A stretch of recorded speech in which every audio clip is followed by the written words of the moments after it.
The population of Southampton is 2.54 times 10 to the 5. Write 2.54 times 10 to the 5 as an ordinary number. So we'll do that bit first.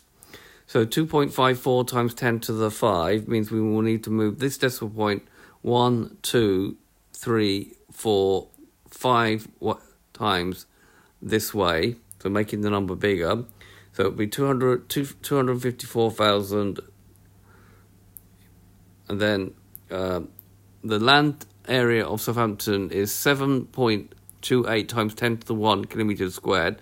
Work out the mean number of people per kilometre squared living in Southampton, giving your answer in standard form correct to two significant figures. So the mean will be 2.54 times 10 to the 5 divided by the land area, which is 7.28 times 10 to the 1. It's like that because you're asked for people per kilometre. So people per kilometre.